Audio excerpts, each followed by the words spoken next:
विद्यार्थियों, अभ्यर्थियों, परीक्षार्थियों, छात्र छात्राओं का बहुत बहुत स्वागत है। आज हम लोग ऐसे टॉपिक पर चर्चा करने जा रहे हैं जो शिक्षक बनने के लिए बहुत ही महत्वपूर्ण है।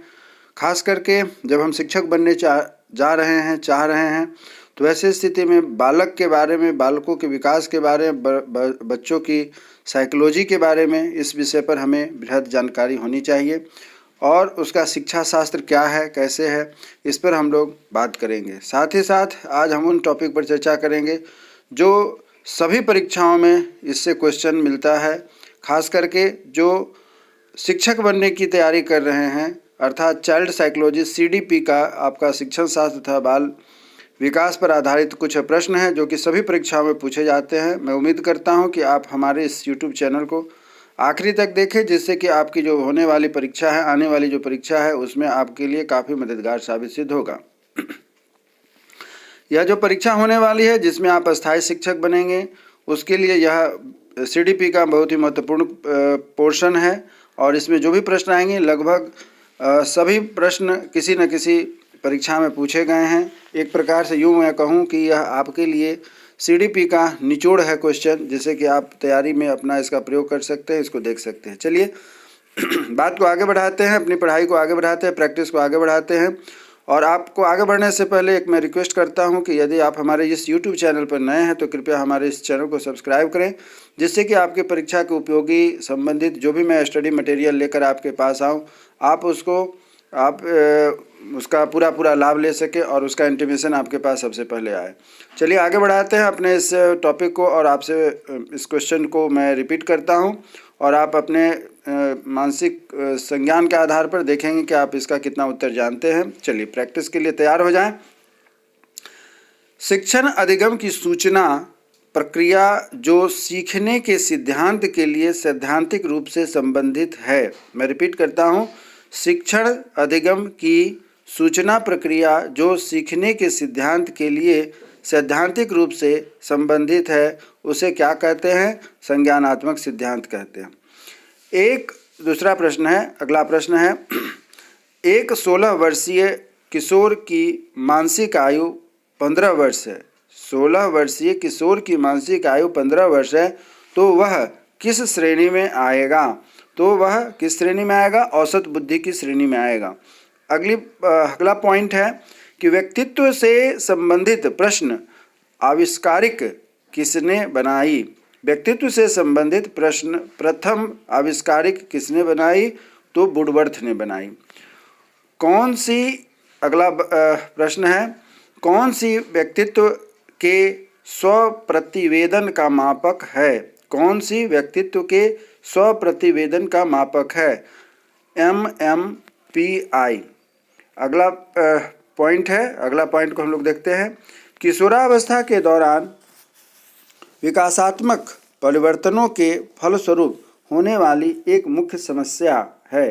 किशोरावस्था के दौरान विकासात्मक परिवर्तनों के फलस्वरूप होने वाली एक मुख्य समस्या है। वह कौन सी समस्या है?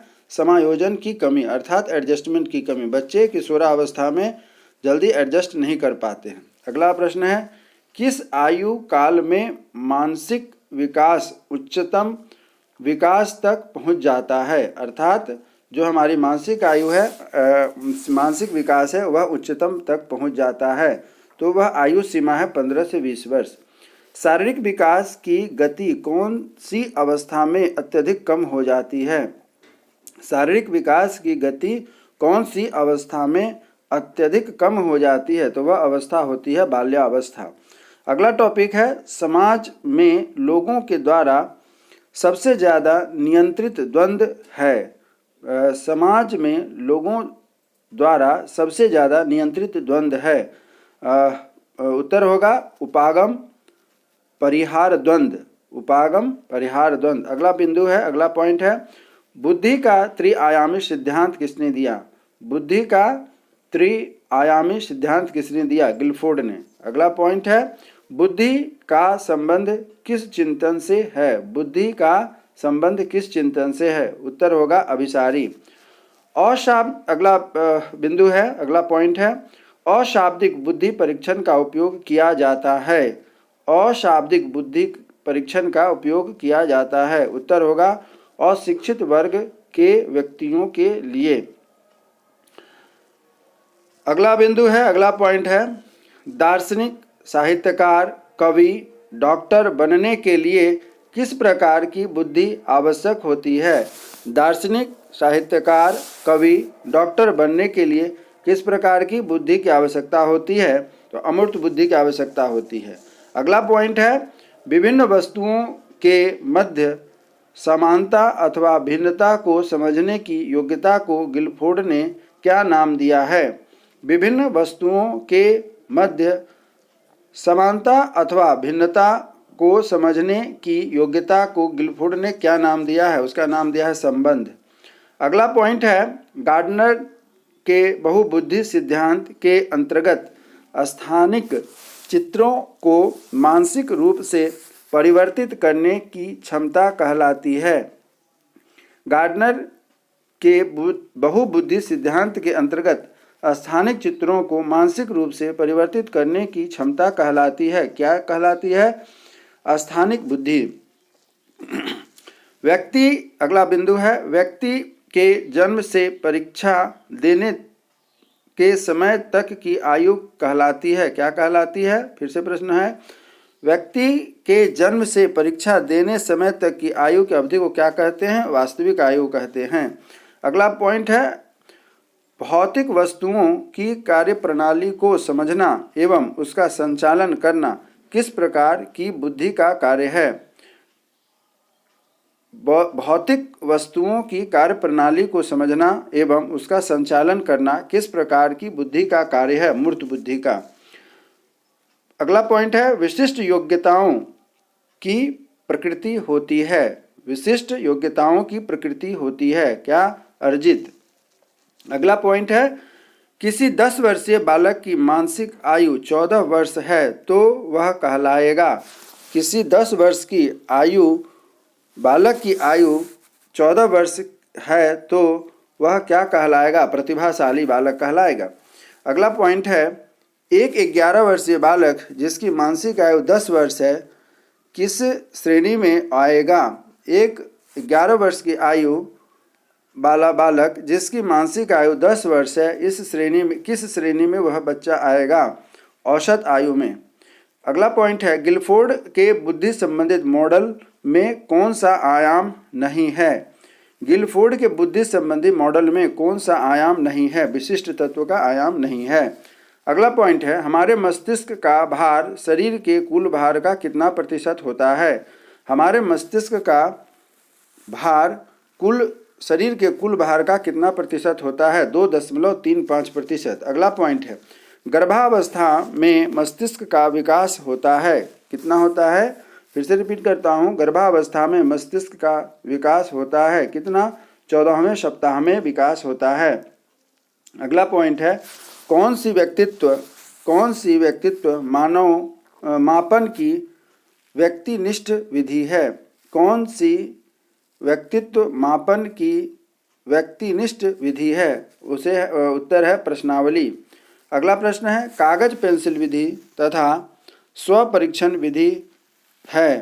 कागज पेंसिल विधि तथा स्वपरीक्षण विधि है कौन सी? प्रश्नावली। अगला प्रश्न है, एक समूह में अपनी पसंद का बालक चुनना किस विधि की विशेषता है? एक समूह में अपनी पसंद का बालक चुनना किस विधि की विशेषता है? समाजमिति। अगला प्रश्न है, किस प्रणाली में व्यक्ति के अचेत मन की बात सामने लाई जाती है? प्रश्न है, किस प्रणाली में व्यक्ति के अचेतन मन की बात सामने लाई जाती है? उसे कहते हैं प्रक्षेपी। अगला प्रश्न है, सामान्य तथा विशिष्ट बुद्धि को किसने स्वीकार किया? सामान्य तथा विशिष्ट बुद्धि को किसने स्वीकार किया? स्पीयरमैन ने। त्रिकारक सिद्धांत के प्रतिपादक कौन हैं? त्रिकारक सिद्धांत के प्रतिपादक कर्ता कौन हैं? स्पीयरमैन। अगला प्रश्न है, SOR सूत्र के प्रतिपादन करता हैं। SOR सूत्र के प्रतिपादनकर्ता कौन है? हल। नेक्स्ट क्वेश्चन, किस अवस्था में संचय प्रवृत्ति, अनुकरण, सामूहिकता और बहिर्मुखता जन्म लेते हैं? उत्तर, बाल्यावस्था। किस अवस्था में संचयी प्रवृत्ति, अनुकरण, सामूहिकता, बहिर्मुखता जन्म लेते हैं? उत्तर, बाल्यावस्था। नेक्स्ट क्वेश्चन, किशोरावस्था में संज्ञानात्मक विकास की विशेषता है? किशोरावस्था में संज्ञानात्मक विकास की विशेषता है। उत्तर है तर्क के साथ समस्या के समाधान की योग्यता में वृद्धि। नेक्स्ट क्वेश्चन, मानव विकास जिन दो कारकों पर निर्भर करता है वह कौन सा है? मानव विकास जिन दो कारकों पर निर्भर करता है वह कौन सा है? जैविक और सामाजिक। नेक्स्ट क्वेश्चन, प्राथमिक योग्यताओं के सिद्धांत का प्रतिपादन किया। प्राथमिक योग्यताओं के सिद्धांत का प्रतिपादन किया थर्स्टन ने। अगला प्रश्न है, गॉलमैन ने सांवेगिक बुद्धि तत्व को कितने भागों में बांटा? गॉलमैन ने सांवेगिक बुद्धि तत्व को कितने भागों में बांटा? 4 भाग में। अगला प्रश्न, एक विषय या परिस्थिति में सीखा गया ज्ञान किसी नवीन परिस्थिति या विषय को सीखने में सहायता करता है। अधिगम का स्थानांतरण है। फिर से प्रश्न है, एक विषय या परिस्थिति में सीखा गया ज्ञान किसी नवीन परिस्थिति या विषय को सीखने में सहायता करता है। अधिगम का स्थानांतरण है। उत्तर है सकारात्मक। अगला प्रश्न है, अंतः दृष्टि कभी पूर्व दृष्टि व कभी पश्चात दृष्टि होती है, कथन किसका है? अंतर्दृष्टि कभी पूर्व दृष्टि व कभी पश्चात दृष्टि होती है, कथन किसका है? वुडवर्ड साहब का। निगमनात्मक, अगला प्रश्न है, निगमनात्मक एवं आगमनात्मक चिंतन किस अवस्था में घटित होती है? निगमनात्मक एवं आगमनात्मक चिंतन किस अवस्था में घटित होती है? उत्तर है मूर्त संक्रिया अवस्था। अगला प्रश्न है, पियाजे के अनुसार संज्ञानात्मक संरचना को उल्लिखित करने वाली शब्दावली है।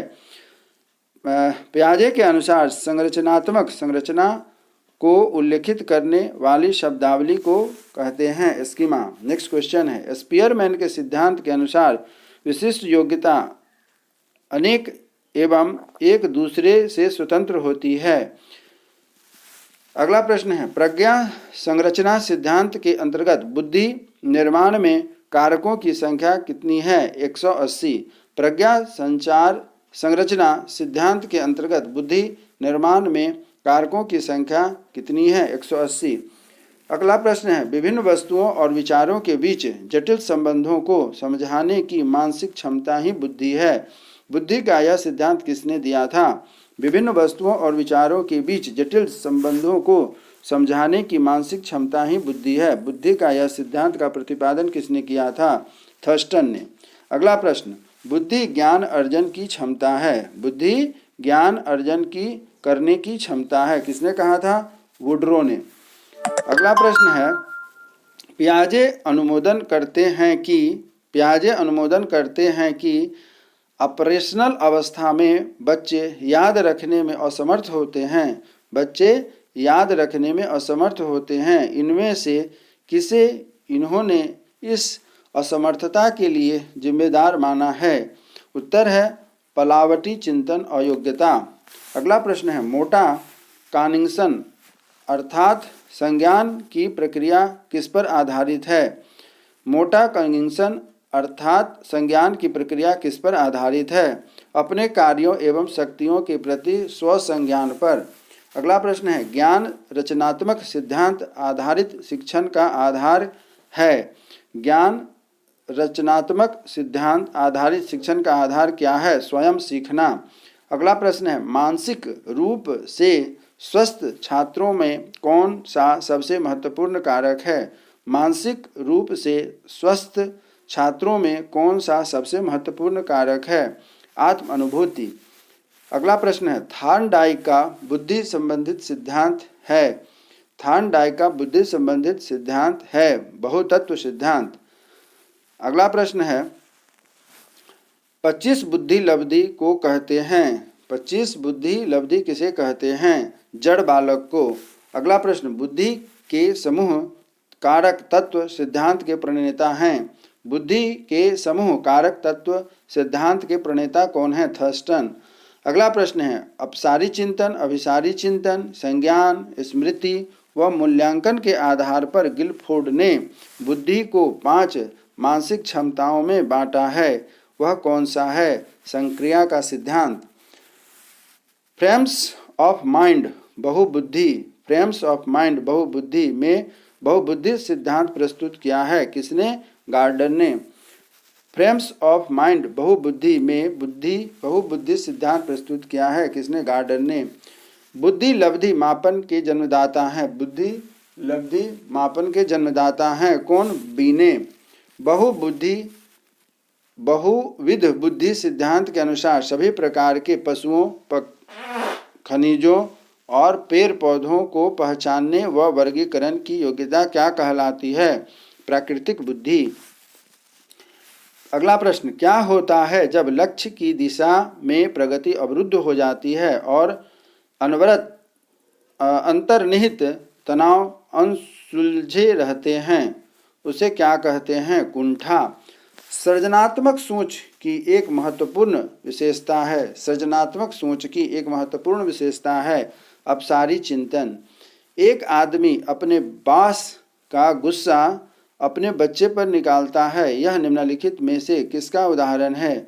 विस्थापन का। अगला प्रश्न, बाध्यता मनोग्रसित प्रतिक्रियात्मक अधिकतर है। क्या है? तंत्रिका तापी विकार। मनोविज्ञान के किस संप्रदाय में तथ्यात्मक व वस्तुनिष्ठ विधियों के अध्ययन पर बल दिया जाता है? व्यवहारवाद। अगला प्रश्न है, छिपी हुई वस्तु ढूंढ निकालना इस बात का संकेत है कि शिशु इनमें से कौन सी संज्ञानात्मक अवस्था प्राप्त कर लेता है? उत्तर होगा वस्तु अस्थायित्व। अगला प्रश्न है, किसने बच्चों में वस्तु अस्थायित्व के विकास को समझने में सहायता की थी? बच्चों में वस्तु अस्थायित्व के विकास को समझने में सहायता की थी पियाजे ने। निर्मितवाद अधिगम में शिक्षक की भूमिका क्या होती है? सहजकर्ता की। अगला प्रश्न, पियाजे के अधिगम के संज्ञानात्मक सिद्धांत के अनुसार वह प्रक्रिया जिसमें संज्ञानात्मक संरचना को संशोधित किया जाता है, इसका उत्तर होगा समायोजन। अगला प्रश्न, एक 6 से 7 वर्ष का बालक दूसरों के विचार को स्वीकार नहीं करता। पियाजे इसे कौन सा दोष बताते हैं? उत्तर होगा ईगोइस्टिज्म। अगला प्रश्न, किस अवस्था में संवेगों का वेग अधिक तीव्र होता है? किस अवस्था में संवेगों का वेग तीव्र होता है? उत्तर होगा किशोरावस्था में। अगला प्रश्न, मनुष्य के शरीर में हड्डियों की संख्या कम होती है किस अवस्था में? किशोरावस्था के बाद। नेक्स्ट प्रश्न, बुद्धि के वर्ग घटक सिद्धांत के प्रतिपादनकर्ता कौन है? बुद्धि के वर्ग घटक सिद्धांत के प्रतिपादनकर्ता कौन है? जी थॉमसन। अगला प्रश्न, किस बुद्धि के व्यक्ति कारीगर, मैकेनिक आदि बनते हैं? मूर्त बुद्धि के। अगला प्रश्न, हमारे मस्तिष्क का कुल भार कितना होता है? 1360 ग्राम। अगला प्रश्न, कैरेन हार्नी के अनुसार मूल दुश्चिता का संबंध किस अवस्था से है? किशोरावस्था से। अगला प्रश्न, यक्ष युधिष्ठिर संवाद किस परीक्षण की श्रेणी में आता है? उत्तर होगा बुद्धि परीक्षण। अगला प्रश्न, जैविक बुद्धि सिद्धांत का प्रतिपादन किया? जैविक बुद्धि सिद्धांत का प्रतिपादन किया सेसी ने। अगला प्रश्न, दूसरे वर्ष के अंत में शिशु का शब्द भंडार कितना होगा? 50। अगला प्रश्न, हार्लो का बंदर के नवजात बच्चों पर किया गया प्रसिद्ध प्रयोग किस से संबंधित है? आसक्ति से। अगला प्रश्न, बालक का 50% मानसिक विकास कब तक हो जाता है? उत्तर 3 वर्ष। अगला प्रश्न, वह चिंतन जिसका परिणाम सही या श्रेष्ठ प्रतिक्रिया होती है? उत्तर होगा अभिसारी। अगला प्रश्न, बुद्धि के पदानुक्रमिक सिद्धांत में बुद्धि की तुलना की गई? अगला उत्तर होगा पिरामिड। अगला प्रश्न, पियाजे ने बुद्धि विकास व चिंतन प्रक्रिया के बारे में जो खोज की वह कोई जीनियस ही कर सकता है, किसने कहा था? आइंस्टीन ने। अगला प्रश्न, एस्कीजोफ्रेनिया का संबंध किससे है? एस्कीजोफ्रेनिया का संबंध किससे है? मनोरोग से। रोर्सा परीक्षण के किस बिंदु में प्रयोज्य की मौलिक अनुक्रिया का परीक्षण किया जाता है? उत्तर है संगठन। अगला प्रश्न, होल्जमेन स्याही धब्बा परीक्षण में कितने कार्ड होते हैं? 90। अगला प्रश्न, किसका अर्थ शांत व आराम पसंद व्यक्तित्व है? विसोरोटोनिक। अगला प्रश्न, एक किशोर के शारीरिक विकास का मूल्यांकन किया जाता है? उत्तर होगा उसके द्वारा किए गए शारीरिक कार्यों के द्वारा। अगला प्रश्न, एक छात्र जो कक्षा में अपने अध्यापक की डांट सुनकर घर आकर अपने छोटे भाई को डांटता है, यह किस रक्षा कवच से संबंधित है? प्रतिस्थापन। अगला प्रश्न, कौन सा तरीका छात्रों के मानसिक स्वास्थ्य हेतु उपयुक्त नहीं है? उत्तर है प्रतियोगितात्मक पर बल देना। अगला प्रश्न है, मौलिकता का गुण पाया जाता है? उत्तर होगा सृजनशील बालकों में। अगला प्रश्न है, थॉर्नडाइक के व्यक्ति को किस आधार पर बांटा है? थॉर्नडाइक ने व्यक्ति को किस आधार पर बांटा है? चिंतन व कल्पना शक्ति के आधार पर। अगला प्रश्न, किस मनोवैज्ञानिक अध्ययन विधि में उत्तरदाता प्रश्नकर्ता के सन्मुख नहीं बैठता है? वह विधि है प्रश्नावली विधि। अगला प्रश्न, बुद्धि के मात्रा सिद्धांत के प्रतिपादक कौन थे? बुद्धि के मात्रा सिद्धांत के प्रतिपादक कौन थे? थॉर्नडाइक। गार्टन का बुद्धि सिद्धांत क्या है? बहुकारकीय। अंतर्मुखी बालक होता है कौन? एकांत में विश्वास रखने वाला। अगला प्रश्न है, मतिभ्रम का कारण होता है? मतिभ्रम का कारण क्या होता है? मानसिक अवस्था। अगला प्रश्न, किसी व्यक्ति द्वारा अपनी अस्तित्व भूलकर किसी दूसरे व्यक्ति के गुणों और अवगुणों का अनुकरण करना कहलाता है तादात्मीकरण। अगला प्रश्न, वह प्रथम व्यक्ति जिसने मानव बुद्धि के मापन के लिए कार्यकारी यंत्र का निर्माण किया था, वह कौन है? बिने। अगला प्रश्न, TAT क्या मापने में प्रयोग किया जाता है? TAT क्या मापने में प्रयोग किया जाता है? व्यक्तित्व। अगला प्रश्न, स्पीयरमैन के सिद्धांत के अनुसार विशिष्ट योग्यता प्रत्येक व्यक्ति में भिन्न भिन्न होती है, किसने कहा था? स्पीयरमैन ने।